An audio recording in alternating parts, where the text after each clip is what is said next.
I was late for dinner, and naturally there were some traces in my eyes that I had been crying when I came into the full light in the dining-room, where Aunt Mary could look at me at her pleasure, and I could not run away. She said, "Honey, you have been shedding tears. I'm loath that a bairn of your mother's should be made to shed tears in my house." "I have not been made to shed tears," cried I, and then, to save myself another fit of crying, I burst out laughing and said, "I am afraid of that dreadful diamond on old Lady Carnby's hand. It bites. I am sure it bites. Aunt Mary, look here."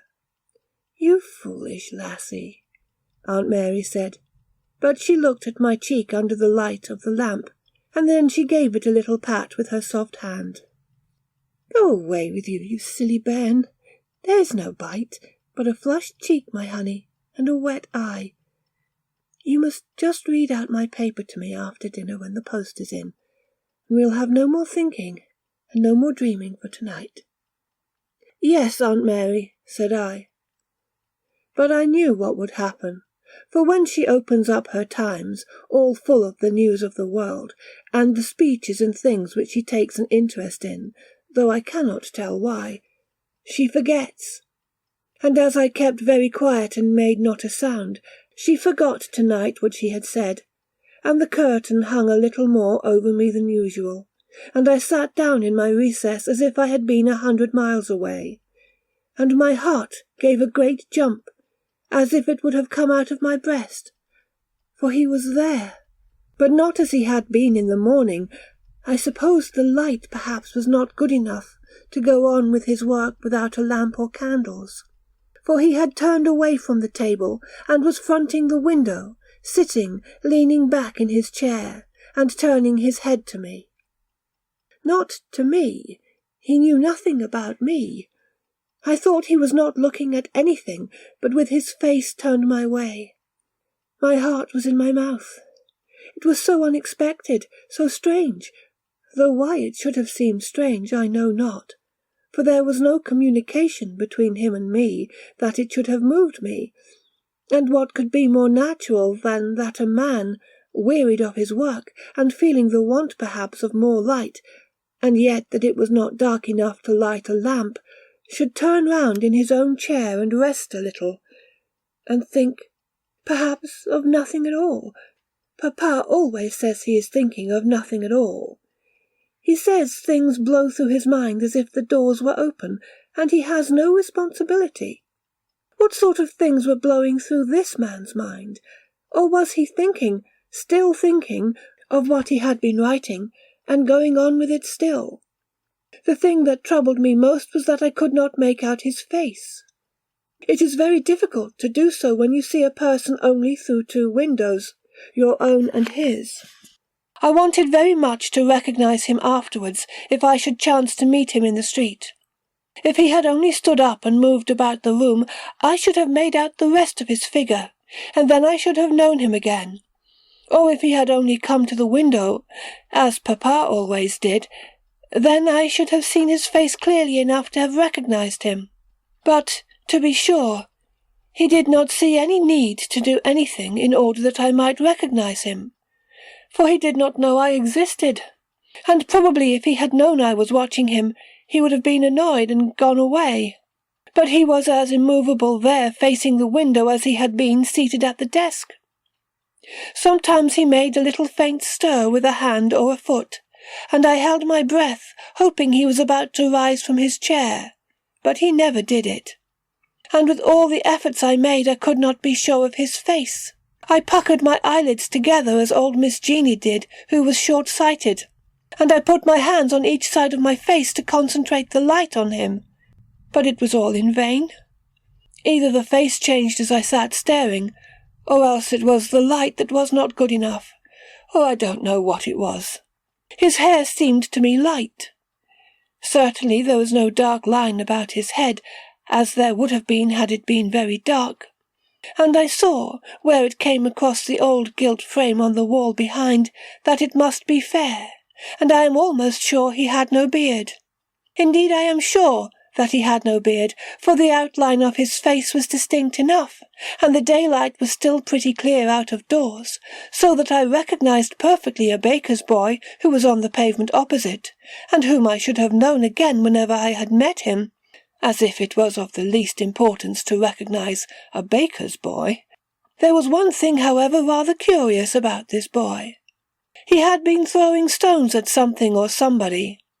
In St. Rule's they have a great way of throwing stones at each other, and I suppose there had been a battle. I suppose also that he had one stone in his hand left over from the battle, and his roving eye took in all the incidents of the street to judge where he could throw it with most effect and mischief.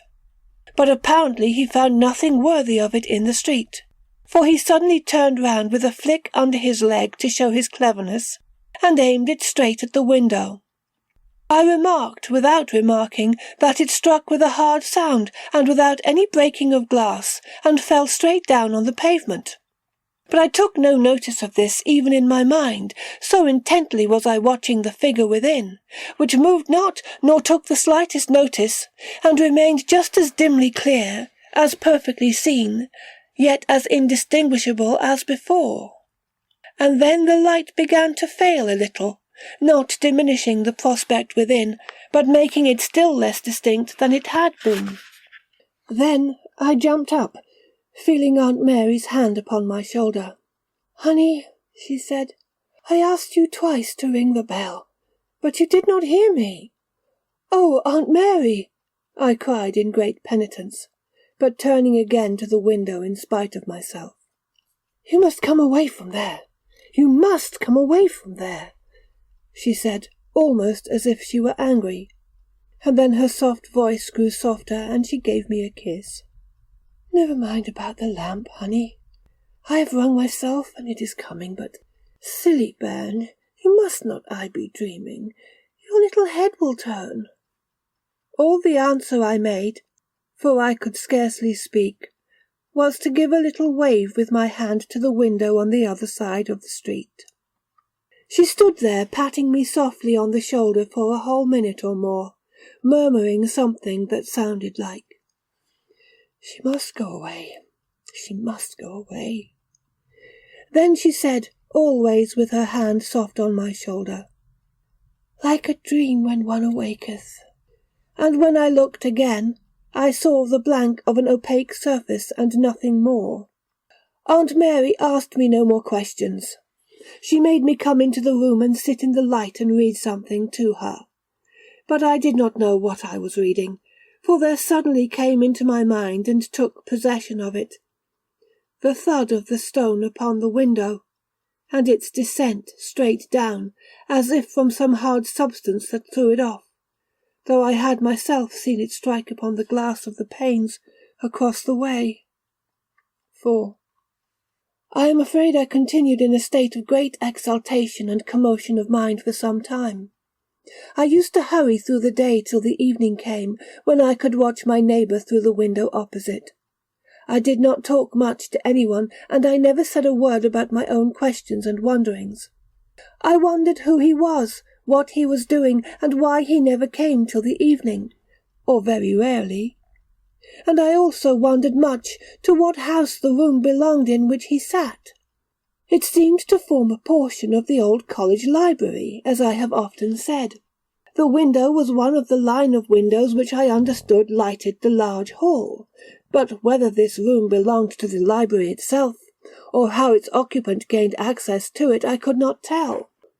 I made up my mind that it must open out of the hall, and that the gentleman must be the librarian, or one of his assistants, perhaps kept busy all the day in his official duties, and only able to get to his desk and do his own private work in the evening. One has heard of so many things like that. A man who had to take up some other kind of work for his living, and then when his leisure time came, gave it all up to something he really loved, some study or some book he was writing. My father himself at one time had been like that. He had been in the treasury all day, and then in the evening wrote his books, which made him famous. His daughter, however little she might know of other things, could not but know that.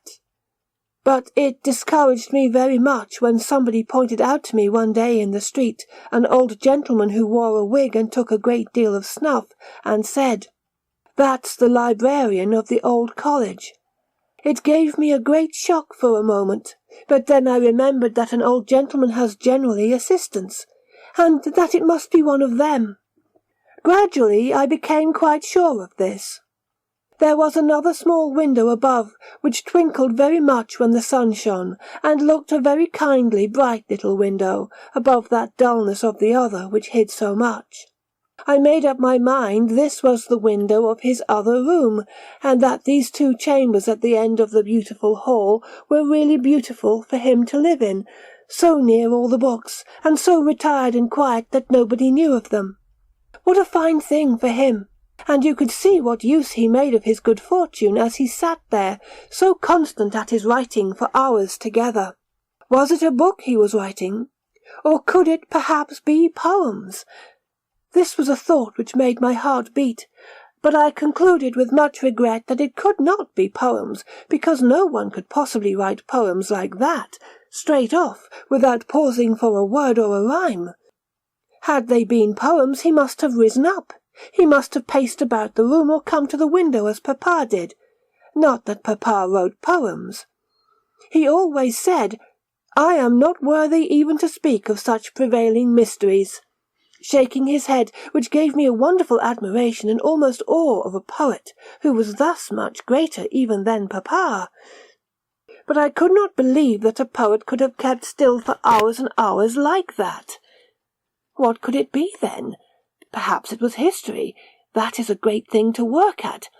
But you would not perhaps need to move, nor to stride up and down, or look out upon the sky and the wonderful light. He did move now and then, however, though he never came to the window.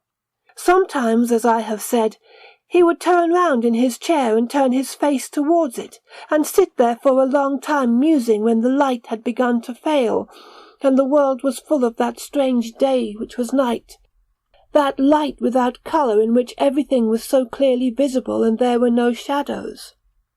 It was between the night and the day when the fairy folk have power. This was the afterlight of the wonderful, long, long summer evening, the light without shadows. It had a spell in it, and sometimes it made me afraid, and all manner of strange thoughts seemed to come in, and I always felt that if only we had a little more vision in our eyes, we might see beautiful folk walking about in it, who were not of our world.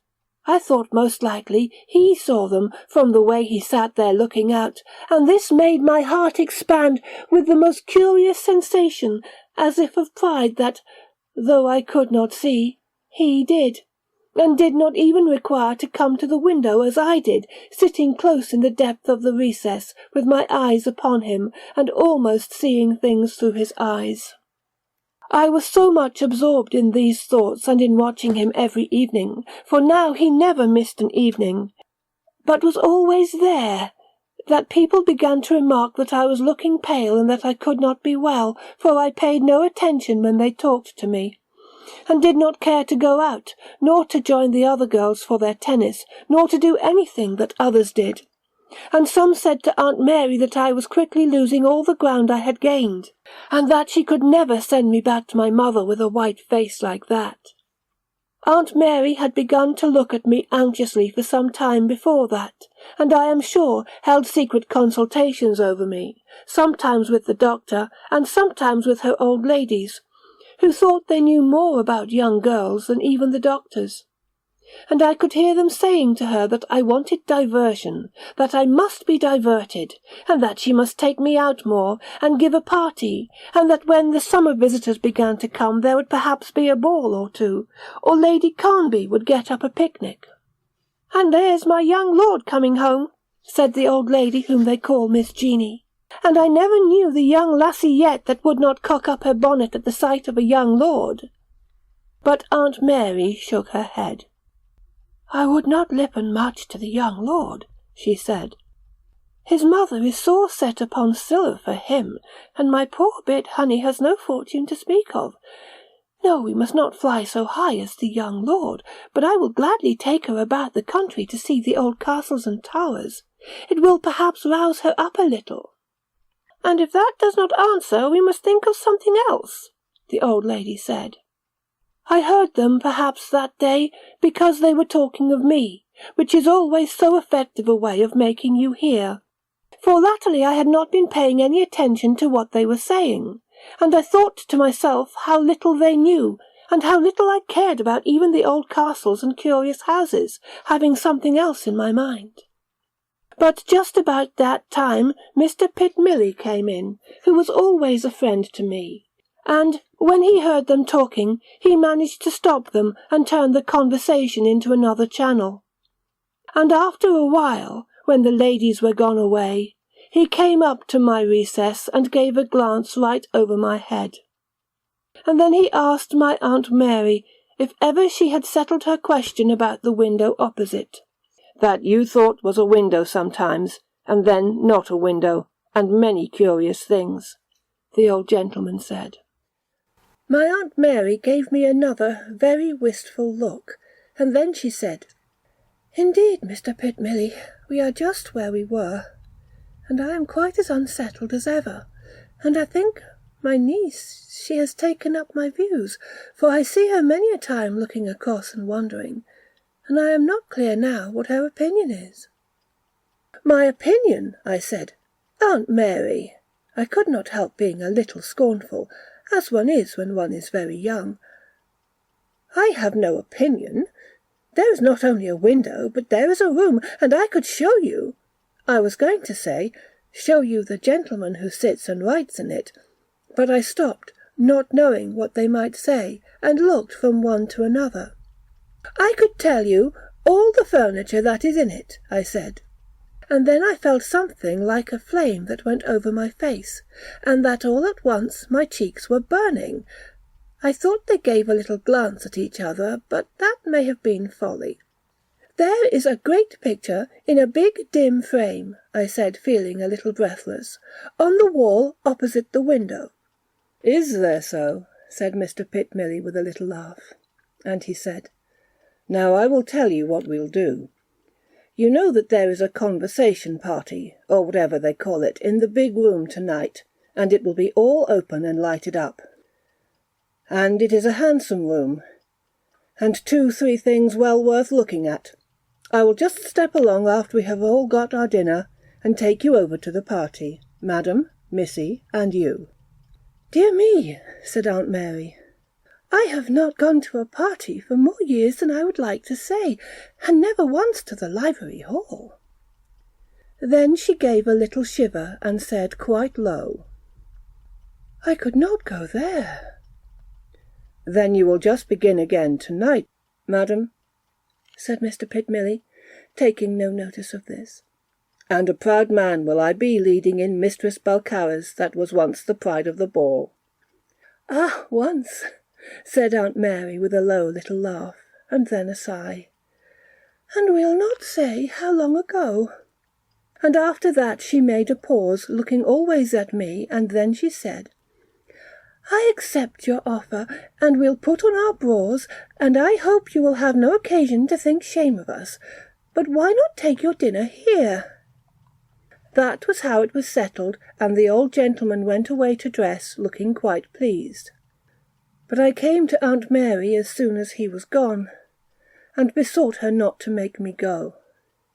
"I like the long bonny night and the light that lasts so long, and I cannot bear to dress up and go out, wasting it all in a stupid party. I hate parties, Aunt Mary," I cried, "and I would far rather stay here." "My honey," she said, taking both my hands, "I know it will maybe a blow to you, but it's better so." "How could it be a blow to me?" I cried, "but I would far rather not go." "You'll just go with me, honey, just this once. It's not often I go out. You will go with me this one night, just this one night, my honey sweet." I am sure there were tears in Aunt Mary's eyes, and she kissed me between the words. There was nothing more that I could say, but how I grudged the evening. A mere party, a conversazione, when all the college was away too, and nobody to make conversation. Instead of my enchanted hour at my window and the soft strange light, and the dim face looking out, which kept me wondering and wondering what he was thinking of, what was he looking for, who was he? All one wonder and mystery and question through the long, long, slowly fading night. It occurred to me, however, when I was dressing, though I was so sure that he would prefer his solitude to everything, that he might, perhaps, it was just possible, be there. And when I thought of that, I took out my white frock, though Janet had laid out my blue one, and my little pearl necklace which I had thought was too good to wear. They were not very large pearls, but they were real pearls, and very even and lustrous though they were small. And though I did not think much of my appearance then, there must have been something about me, pale as I was, but apt to colour in a moment, with my dress so white, and my pearls so white, and my hair all shadowy, perhaps that it was pleasant to look at, for even old Mr. Pittmilly had a strange look in his eyes, as if he was not only pleased, but sorry too, perhaps thinking me a creature that would have troubles in this life, though I was so young and knew them not. And when Aunt Mary looked at me, there was a little quiver about her mouth. She herself had on her pretty lace and her white hair very nicely done, and looking her best.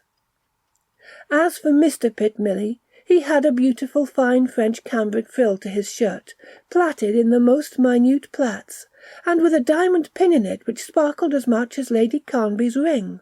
But this was a fine, frank, kindly stone that looked you straight in the face and sparkled, with the light dancing in it as if it were pleased to see you, and to be shining on that old gentleman's honest and faithful breast. For he had been one of Aunt Mary's lovers in their early days, and still thought there was nobody like her in the world. I had got into quite a happy commotion of mind by the time we set out across the street in the soft light of the evening to the library hall.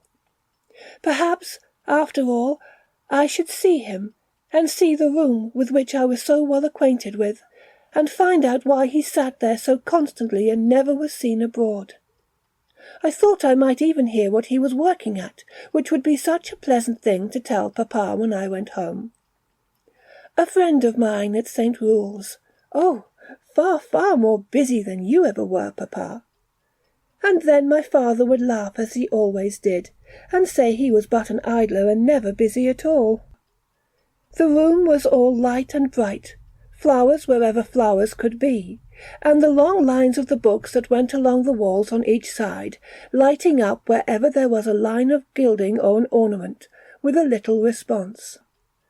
It dazzled me at first, all that light, but I was very eager, though I kept very quiet, looking round to see if perhaps in any corner, in the middle of any group, he would be there. I did not expect to see him among the ladies. He would not be with them. He was too studious, too silent. But perhaps among that circle of grey heads at the upper end of the room. Perhaps? No, I am not sure that it was not half a pleasure to me to make quite sure that there was not one whom I could take for him, who was at all like my vague image of him. No, it was absurd to think that he would be there, amid all that sound of voices, under the glare of that light. I felt a little proud to think that he was in his room as usual, doing his work, or thinking so deeply over it as when he turned round in his chair with his face to the light. I was thus getting a little composed and quiet in my mind, for now that the expectation of seeing him was over, though it was a disappointment, it was a satisfaction too, when Mr. Pittmilly came up to me, holding out his arm. "Now," he said, "I am going to take you to see the curiosities." I thought to myself that after I had seen them and spoken to everybody I knew, Aunt Mary would let me go home, so I went very willingly, though I did not care for the curiosities. Something, however, struck me strangely as we walked up the room. It was the air, rather fresh and strong, from an open window at the east end of the hall. How should there be a window there? I hardly saw what it meant for the first moment, but it blew in my face as if there was some meaning in it, and I felt very uneasy without seeing why. Then there was another thing that startled me. On that side of the wall which was to the street there seemed no windows at all. A long line of bookcases filled it from end to end. I could not see what that meant either. I was altogether confused. I felt as if I was in a strange country, not knowing where I was going, not knowing what I might find out next. If there were no windows on the wall to the street, where was my window? My heart, which had been jumping up and calming down again all the time, gave a great leap at this, as if it would have come out of me, but I did not know what it could mean. Then we stopped before a glass case, and Mr. Pittmilly showed me some things in it. I could not pay much attention to them. My head was going round and round. I heard his voice going on, and then myself speaking with a queer sound that was hollow in my ears, but I did not know what I was saying or what he was saying. Then he took me to the very end of the room, the east end, saying something that I caught, that I was pale, that the air would do me good. The air was blowing full on me, lifting the lace of my dress, lifting my hair, almost chilly. The window opened into the pale daylight, into the little lane that ran by the end of the building. Mr. Pittmilly went on talking, but I could not make out a word he said. Then I heard my own voice speaking through it, though I did not seem to be aware that I was speaking. "Where is my window? Where, then, is my window?" I seemed to be saying, and I turned right round, dragging him with me, still holding his arm. As I did this my eye fell upon something at last which I knew. It was a large picture in a broad frame, hanging against the farther wall. What did it mean? Oh, what did it mean? I turned round again to the open window at the east end, and to the daylight, the strange light without any shadow, that was all around about this lighted hall, holding it like a bubble that would burst, like something that was not real. The real place was the room I knew, in which that picture was hanging, where the writing-table was, and where he sat with his face to the light. But where was the light and the window through which it came? I think my senses must have left me.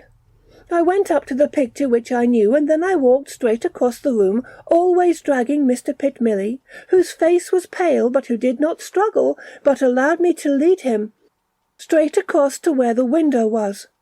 Where the window was not, where there was no sign of it. "Where is my window? Where is my window?" I said.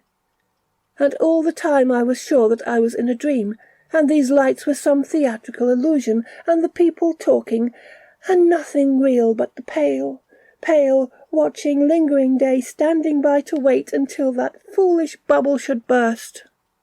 "My dear," said Mr. Pittmilly, "my dear, mind that you are in public. Mind where you are.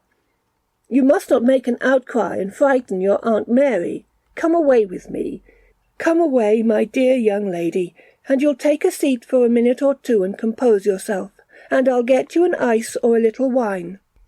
He kept patting my hand, which was on his arm, and looking at me very anxiously. "Bless me, bless me! I never thought it would have this effect," he said. But I would not allow him to take me away in that direction.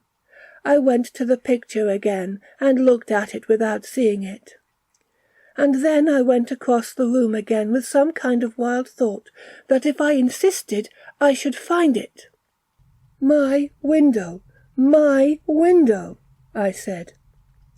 There was one of the professors standing there, and he heard me. "The window," he said. "Ah, you've been taken in with what appears outside. It was put there to be in uniformity with the window on the stair. But it never was a real window. It is just behind that bookcases. Many people are taken in by it," he said. His voice seemed to sound from somewhere far away, and as if it would go on forever, and the hall swam in a dazzle of shining and of noises round me, and the daylight through the open window grew greyer, waiting till it should be over, and the bubble burst. It was Mr. Pitt-Milley who took me home, or rather it was I who took him, pushing him on a little in front of me, holding fast by his arm, not waiting for Aunt Mary or anyone. We came out into the daylight again outside, I without even a cloak or a shawl, with my bare arms and uncovered head, and the pearls round my neck. There was a rush of the people about, and a baker's boy, that baker's boy, stood right in my way and cried, "Here's a heroine," shouting to the others. The word struck me somehow as his stone had struck the window, without any reason. But I did not mind the people staring, and hurried across the street with Mr. Pitt-Milley half a step in advance. The door was open, and Janet standing at it, looking out to see what she could see of the ladies in their grand dresses. She gave a shriek when she saw me hurrying across the street, but I brushed past her and pushed Mr. Pitt-Milley up the stairs and took him breathless to the recess, where I threw myself down on the seat, feeling as if I could not have gone another step farther, and waved my hand across to the window. "There! There!" I cried. Ah, there it was! Not that senseless mob, not the theatre and the gas, and the people all in a murmur and a clang of talking. Never in all these days had I seen that room so clearly. There was a faint tone of light behind, as if it might have been a reflection from some of those vulgar lights in the hall, and he sat against it, calm, wrapped in his thoughts, with his face turned to the window. Nobody but must have seen him. Janet could have seen him had I called her upstairs. It was like a picture, all the things I knew, and the same attitude, and the atmosphere, full of quietness, not disturbed by anything. I pulled Mr. Pitt-Milley's arm before I let him go. "You see, I cried. He gave me the most bewildered look, as if he would have liked to cry. He saw nothing. I was sure of that from his eyes. He was an old man, and there was no vision in him. If I had called up Janet, she would have seen it all. "My dear," he said, "my dear," waving his hands in a helpless way. "He has been there all these nights," I cried, "and I thought you could tell me who he was and what he was doing, and that he might have taken me into that room and showed me, that I might tell Papa. Papa would understand, he would like to hear. Oh, can't you tell me what work he is doing, Mr. Pitt-Milley? He never lifts his head as long as the light throws a shadow, and then when it is like this he turns round and thinks and takes a rest." Mr. Pitt-Milley was trembling, whether it was with cold or I know not what. He said, with a shake in his voice, "My dear young lady, my dear," and then stopped and looked at me as if he was going to cry. It's pitiful, he said, and then in another voice, "I am going across there again to bring your Aunt Mary home, do you understand? My poor little thing, I'm going to bring her home. You will be better when she is here." I was glad when he went away, as he could not see anything, and I sat alone in the dark, which was not dark, but quite clear light, a light like nothing I ever saw. How clear it was in that room, not glaring like the gas and the voices, but so quiet, everything so visible, as if it were in another world. I heard a little rustle behind me, and there was Janet, standing staring at me with two big eyes wide open. She was only a little older than I was. I called to her, "Janet, come here and you will see him. Come here and see him," impatient that she should be so shy and keep behind. "Oh, my bonny young lady," she said, and burst out crying. I stamped my foot at her, in my indignation that she would not come, and she fled before me with a rustle and a swing of haste, as if she was afraid. None of them, not even a girl like myself with the sight in her eyes, would understand. I turned back again and held out my hands to him sitting there, who was the only one that knew. "Oh," I said, "say something to me. I don't know who you are, or what you are, but you're lonely and so am I, and I only feel for you. Say something to me." I neither hoped that he would hear, nor expected any answer. How could he hear with the street between us, and his window shut, and all the murmuring of the voices and the people standing about? But for one moment it seemed to me that there was only him and me in the whole world. But I gasped with my breath, that had almost gone from me, when I saw him move in his chair. He had heard me, though I knew not how. He rose up, and I rose too, speechless, incapable of anything but this mechanical movement. He seemed to draw me as if I were a puppet moved by his will. He came forward to the window and stood looking across at me. I was sure that he looked at me. At last he had seen me. At last he had found out that somebody, though only a girl, was watching him, looking for him, believing in him. I was in such trouble and commotion of mind and trembling that I could not keep on my feet, but dropped kneeling on the window-seat, supporting myself against the window, feeling as if my heart were being drawn out of me. I cannot describe his face. It was all dim, yet there was a light on it. I think it must have been a smile, and as closely as I looked at him, he looked at me. His hair was fair, and there was a little quiver about his lips. Then he put his hands upon the window to open it.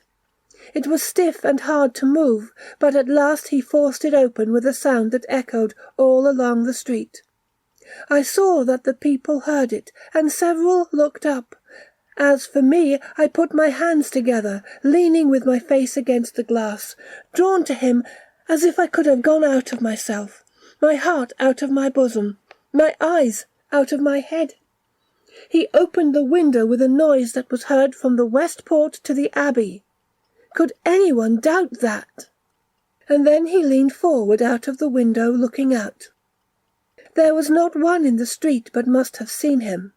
He looked at me first, with a little wave of his hand, as if it were a salutation.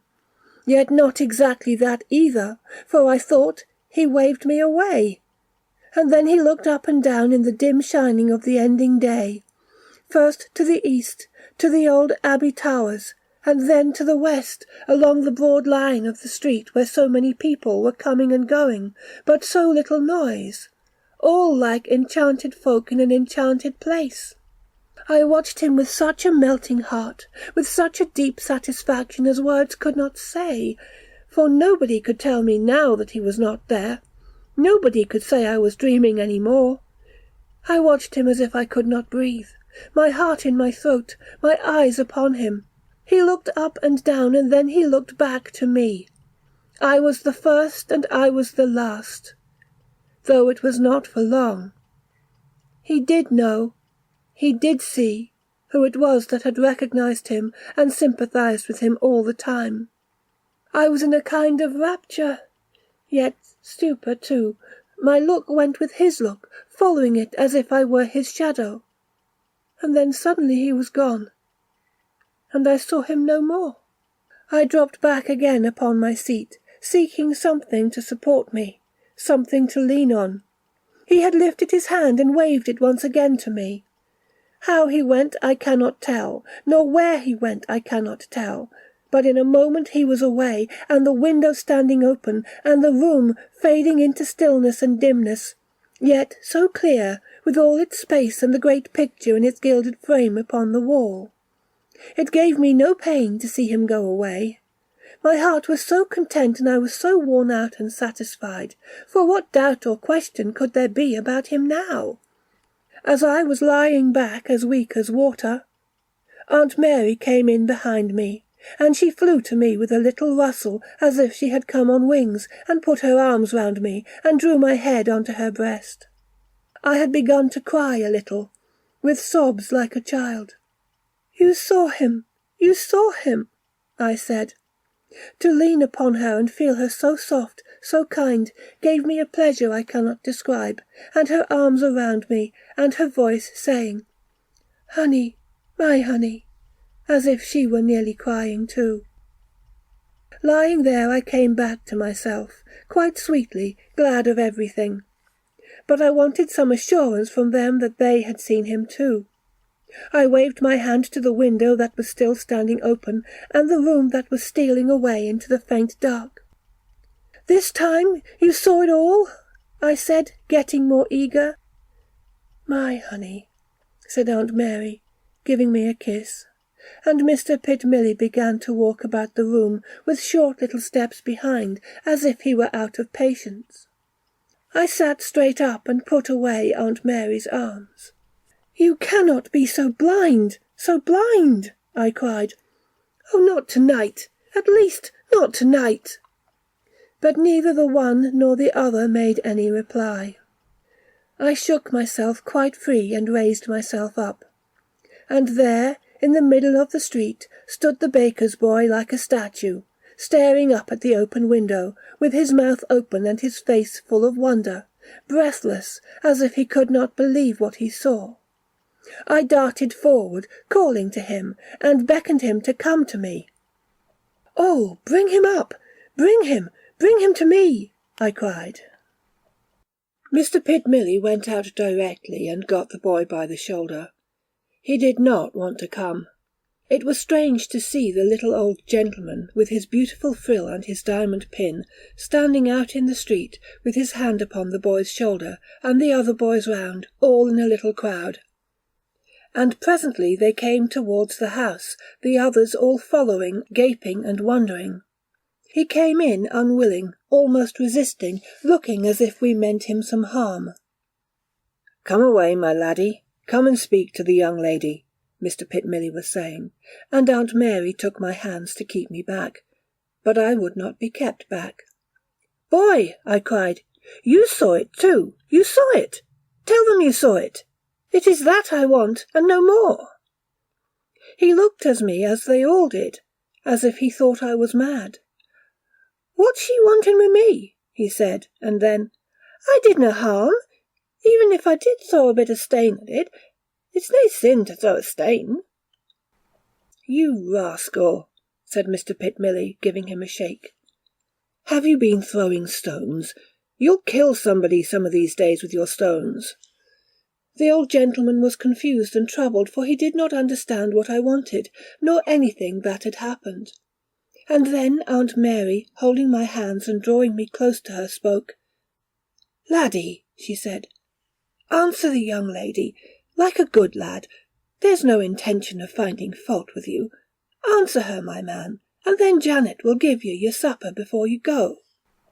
"Oh, speak, I cried. "Answer and tell them. You saw that window opened, and the gentleman look out and wave his hand." "I saw no gentleman," he said, with his head down, "except this wee gentleman here." "Listen, laddie," said Aunt Mary. "I saw ye standing in the middle of the street staring. What were ye looking at?" "It was nothing to make a walk about. It was just yon windy yonder in the library, that is nae windy, and it was open as sure as death. You may laugh if you like. Is that all she wanted with me?" "You are telling a pack of lies, laddie," Mr. Pittmilly said. "I'm telling no lies. It was standing open just like any other windy. It's as sure as death. I couldna believe it myself, but it's true." "And there it is," I cried, turning round and pointing it out to them with great triumph in my heart. But the light was all grey. It had faded. It had changed. The window was just as it had always been, a sombre break upon the wall. I was treated like an invalid all that evening, and taken upstairs to bed, and Aunt Mary sat up in my room the whole night through.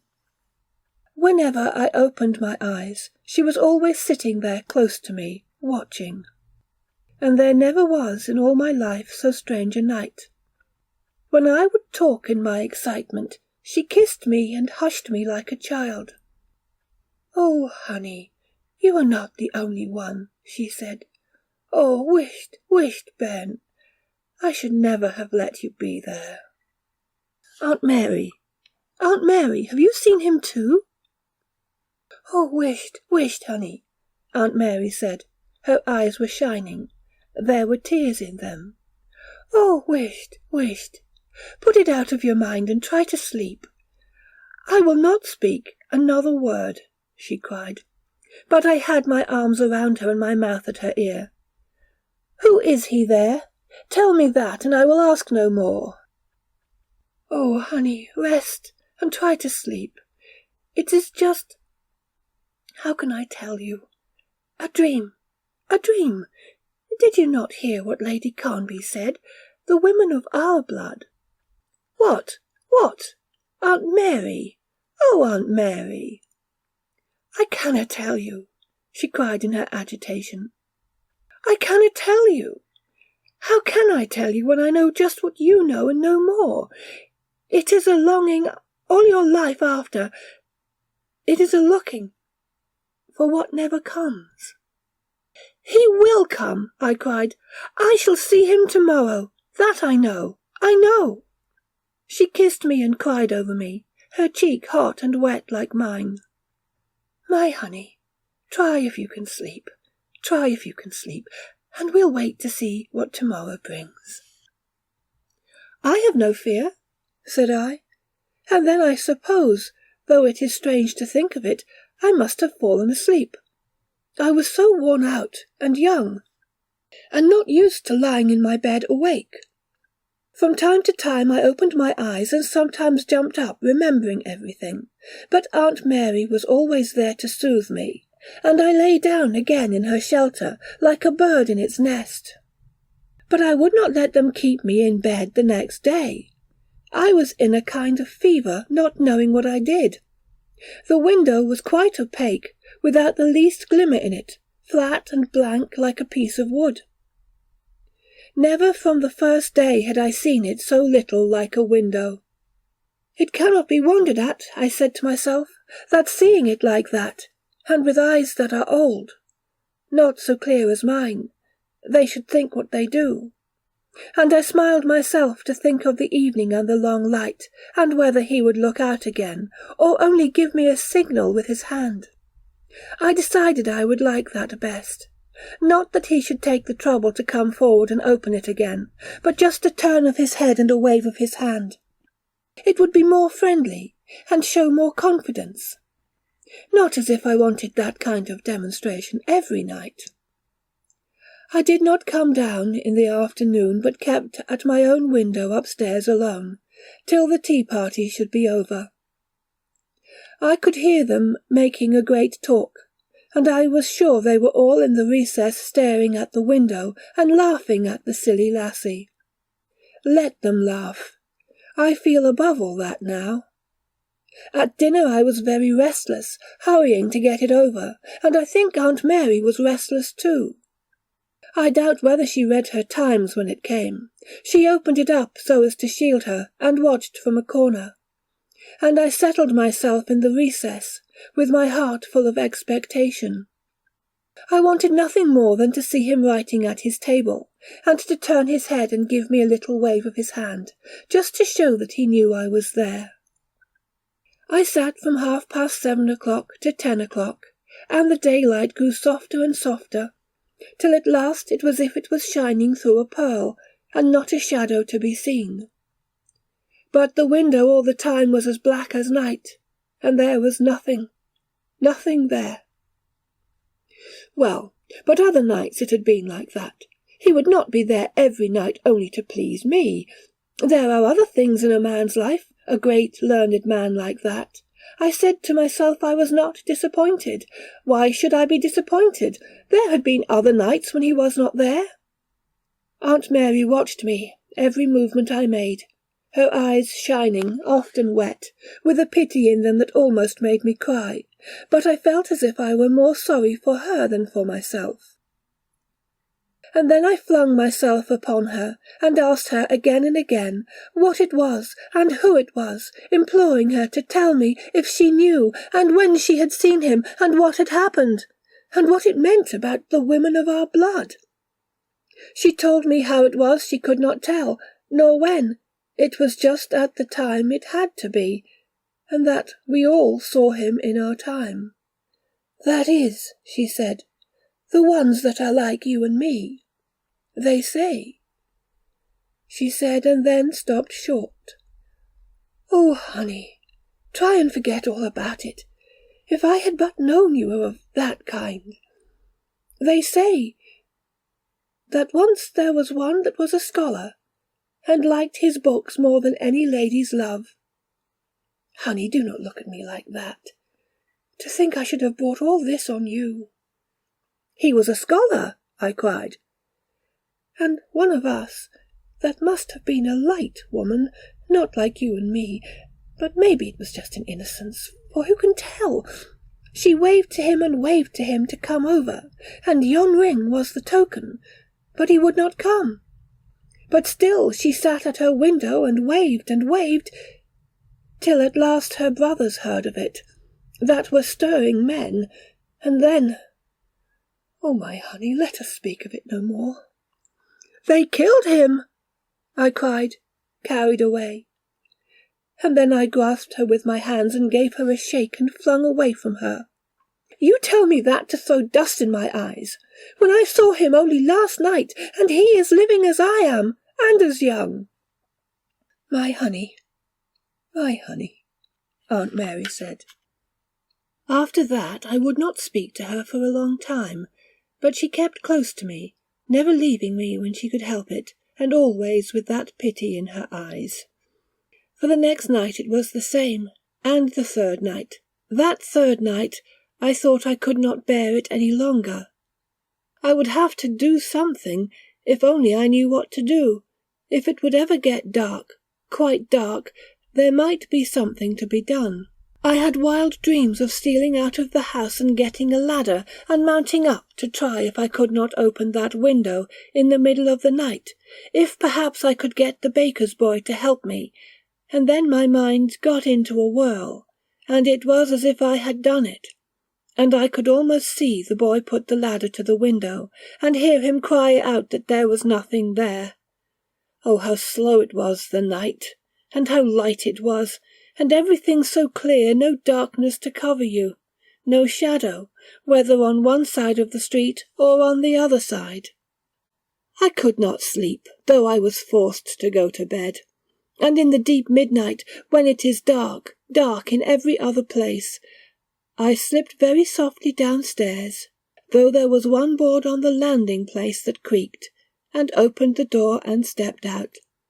There was not a soul to be seen up and down from the Abbey to the West Port, and the trees stood like ghosts, and the silence was terrible, and everything as clear as day. You don't know what silence is till you find it in the light like that. Not morning, but night, no sun rising, no shadow, but everything as clear as the day. It did not make any difference as the slow minutes went on. 1 o'clock, 2 o'clock. How strange it was to hear the clocks striking in that dead light when there was nobody to hear them. But it made no difference. The window was quite blank, even the marking of the panes seemed to have melted away. I stole up again after a long time, through the silent house, in the clear light, cold and trembling, with despair in my heart. I am sure Aunt Mary must have watched and seen me coming back, for after a while I heard faint sounds in the house, and very early, when there had come a little sunshine into the air, she came to my bedside with a cup of tea in her hand, and she too was looking like a ghost. "Are you warm, honey? Are you comfortable?" she said. "It doesn't matter," said I. I did not feel as if anything mattered, unless if one could get into the dark somewhere, the soft, deep dark that would cover you and hide you. But I could not tell from what. The dreadful thing was that there was nothing to look for, nothing to hide from, only the silence and the light. That day my mother came and took me home. I had not heard she was coming. She arrived quite unexpectedly, and said she had no time to stay, but must start the same evening so as to be in London next day, Papa having settled to go abroad. At first I had a wild thought I would not go. But how can a girl say I will not, when her mother has come for her, and there is no reason in the world to resist, and no right? I had to go, whatever I might wish or anyone might say. Aunt Mary's dear eyes were wet. She went about the house drying them quietly with her handkerchief. But she always said, "It's the best thing for you, honey, the best thing for you." Oh, how I hated to hear it said that it was the best thing, as if anything mattered, one more than another. The old ladies were all there in the afternoon. Lady Carnby looking at me from under her black lace, and the diamond lurking, sending out darts from under her finger. She patted me on the shoulder and told me to be a good bairn. "And never lippen to what you see from the window," she said. "The eye is deceitful as well as the heart." She kept patting me on the shoulder, and I felt again as if that sharp wicked stone stung me. Was that what Aunt Mary meant when she said yon ring was the token? I thought afterwards I saw the mark on my shoulder. You will say why? How can I tell why? If I had known, I should have been contented, and it would not have mattered any more. I never went back to St. Rule's, and for years of my life I never again looked out of a window when any other window was in sight. You ask me, did I ever see him again? I cannot tell. The imagination is a great deceiver, as Lady Carnby said. And if he stayed there so long, only to punish the race that had wronged him, why should I ever have seen him again? For I had received my share.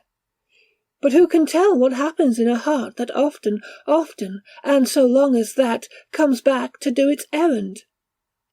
If it was he whom I have seen again, the anger is gone from him, and he means good, and no longer harm to the house of the woman that loved him.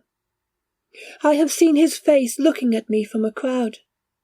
There was one time when I came home a widow from India, very sad, with my little children. I am certain I saw him there among all the people coming to welcome their friends. There was nobody to welcome me, for I was not expected, and very sad was I without a face I knew, when all at once I saw him, and he waved his hand to me.